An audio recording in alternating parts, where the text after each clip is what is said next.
Driven by curiosity, Danny's detective mode kicked in. Ready to investigate, she found the door locked tight. Suddenly, a pair of twin sisters popped into Danny's mind, scaring her witless.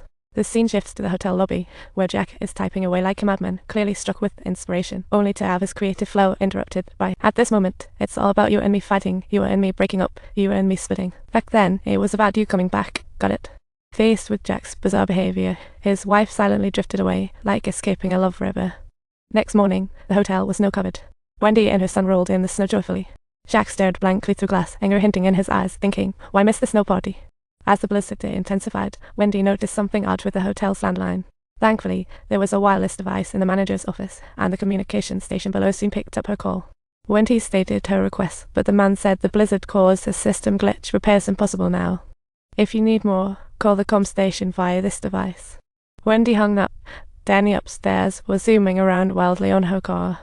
At the corner, the twin sisters popped up. Danny almost flipped her bike in fear, but they invited her to play, leaving her bewildered. But the next moment, the sisters died in the hallway. Danny realized they weren't human. When Danny looked back, the hallway was as empty as her fridge. She tried to chat with Tony in her mind. We remember what Mr. Hall said. It's like a scene straight out of a book. Danny, this isn't real life. The next day, Danny wanted her twice from the room, but Wendy warned her not to wake Dad's deeds news. Danny creaked open the door, only to find Dad sitting on the bed like a statue. Jack's recent grumpiness made her feel a tad uneasy. Danny noticed Dad looked exhausted. Jack said he was just tired, wishing they could stay in the hotel forever. Soon after, Danny played with toys in the hallway when a baseball rolled into view, with nobody else around. Danny, innocent, thought Mom was playing hide and seek. Gathering courage, she found room 237 wide open. Danny pondered, then slowly stepped inside. Meanwhile, Wendy was checking the key when she suddenly heard Jack shouting. Wendy rushed to check it out, finally entering the lobby to find Jack caught in a nightmare. Maybe he dreamed he was at a dentist. She breathlessly told Wendy she dreamed of murdering her wife and son, slicing them into meat. Just then, Danny walked into the lobby like a zombie, and Wendy sensed something was off. Closer, Wendy saw Danny's neck bruise. "Ask," Danny mysteriously said, "in the witness, not the victim." Remembering harm to their son, Wendy accused Jack. Shocked, Jack tried to explain, but only faced Wendy's wrath like a lightning bolt. At that moment, Jack sought solace in whiskey, entering the banquet hall only to find it cleared. He sighed helplessly. When Jack looked at the bar, the bartender popped up, and Jack demanded a stiff drink. The bartender turned for a glass, and after downing a few, Jack vented his frustrations, insisting he didn't hurt the son. His words accused his wife, claiming he quit drinking, yet she still called him a drunk. At that moment, Wendy hurriedly searched for Jack with a baseball bat. Bursting into the banquet hall, she found him sitting alone at the bar. In a panic, she told Jack a crazy woman was in room 237's bathroom who choked Danny. Jack rushed to room 237, burst into the bathroom, and saw a faint figure in the tub. In disbelief, he watched the naked woman step towards him. Faced with such temptation, Jack's expression grew creepy, as if controlled by an invisible force. Jack went in for a kiss, but the next second he noticed something was off. A reflection showed the woman morphing into an old hag, and he snapped back to reality faster than a cat on a hot tin. Meanwhile, Danny sensed danger and began to tremble, foreseeing a horror about to unfold at the hotel. Way out in the distance, old Dick sensed Danny's SOS through his psychic abilities and tried calling the hotel, but the lines were dead.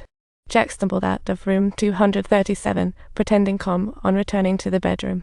When Wendy asked, he fibbed it was empty, no crazy woman inside. Jack opened the door to check, unaware their son's spirit had flown. Wendy was puzzled by the bruise on Danny's neck. Jack guessed Danny did it herself, fearing blame, so she made up the story about a crazy woman. Wendy begged Jack to quit as the caretaker, but he exploded like a soda can, scolding her for stifling his creative genius. After insults, Jack stormed out, venting his rage like a madman. Jack sought the banquet hall for a drink, but found balloons adorning the hallway, as if for a party. As Jack strolled into the banquet hall, to his surprise, it was packed with guests. He sashayed to the bar, ordered a strong drink, but was told, "Your cash is about as useful here as a chocolate." Jack headed into the crowd with his drink, but was knocked over by a passing waiter. To apologize, the waiter took him to the bathroom to clean up.